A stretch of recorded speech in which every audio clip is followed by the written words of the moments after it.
show how to create this lovely little flyer thing in Photoshop. So the first thing to do is, like, if you're opening Photoshop brand new, let me move that out of the way. If you're opening Photoshop brand new, it will it'll automatically pop up this right here. But so go to new.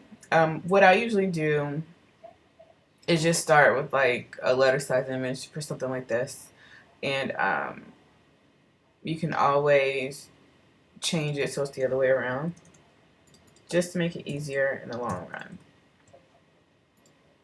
Okay, so there's my new document. Now, the first thing that I did was I brought in the photo that I was going to use.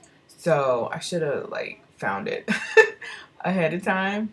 But what I'm going to do, but this is good because I'll show you how to do it. I'm going to go to place just because it's going to be an easier way to do it. Now, I know I have a general idea where it is because I call my boudoir business delish, or at least I used to. Um, See, there goes some photos. So I'm just gonna grab a photo just to make it easier to do. Let's use a different one. Okay, so I'm gonna place this. So you just click on it. You could probably drag it in there, but just click on it and place.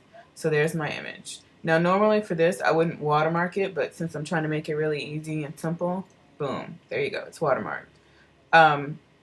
So what I'm gonna do is create a gradient effect. And if you go down here, I don't know how to highlight my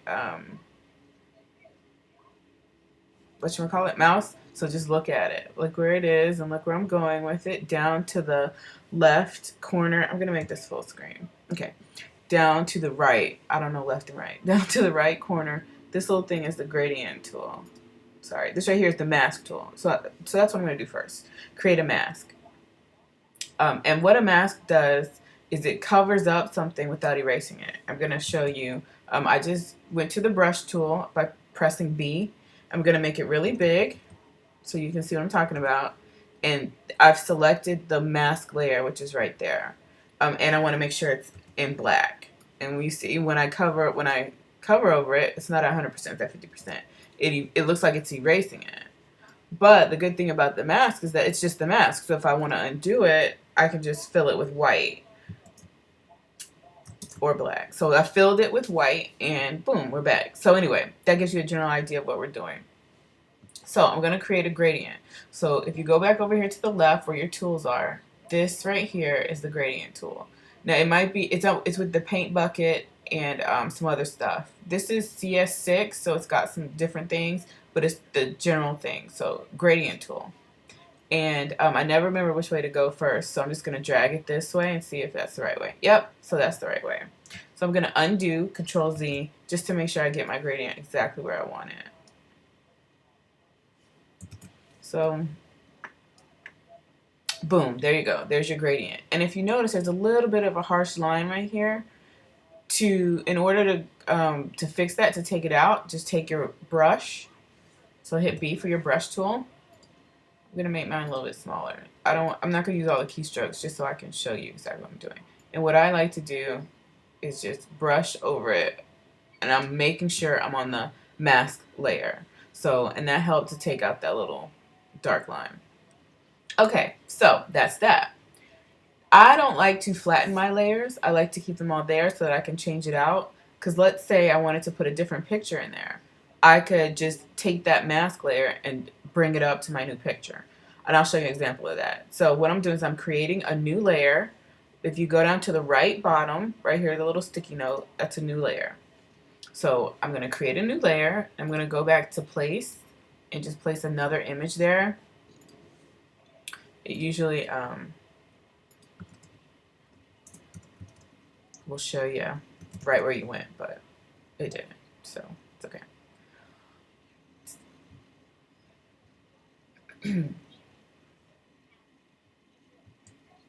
It's really mad at me right now.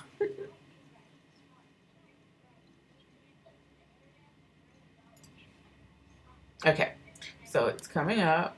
I probably have too much stuff going on. So just for ease sake, I'm going to take one that's the same ratio. I mean, the same, like, yeah, whatever I'm talking about. And I'm going to place it in there. I'm going to place it in the same spot. This is just to give you an idea of how you can do it really easy. And when you place something, you have to come up to the top and hit the check button just to make sure. Okay, so I'm going to come down here. I'm going to make sure my mask is selected and drag it up to the layer, and boom, it did it. And so I'm going to turn that layer off, the bottom layer off, to so I don't see through it.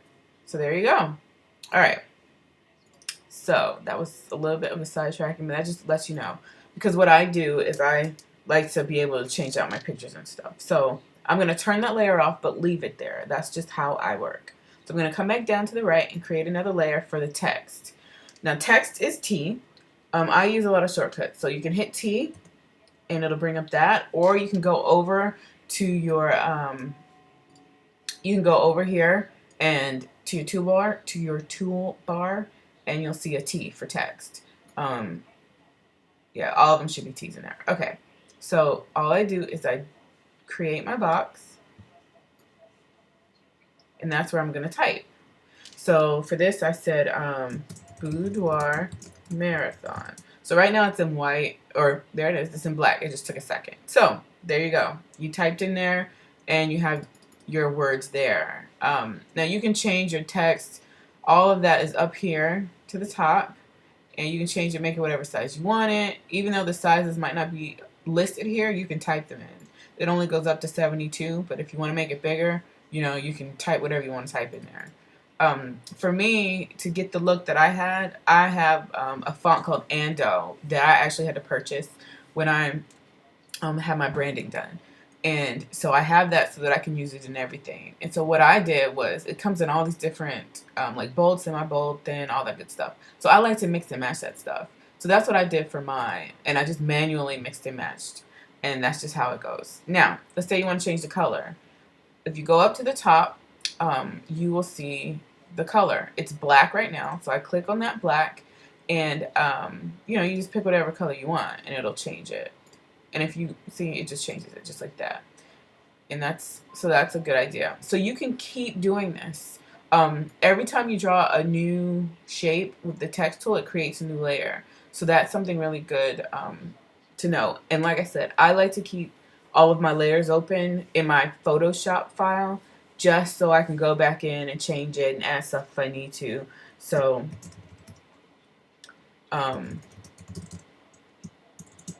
there you go. That's just a little something else. And you can change your font anytime you want to, you know, anything. And you just make it whatever you want. It's just like typing in anything. And so there you go. Now at the end of this, you know, I have this Photoshop file, and I'll save it as a Photoshop file. So just file save, and then I'll also save as, and save it as a JPEG, just so I can post it. I'm not going to save it, but just so that I can post it to Facebook.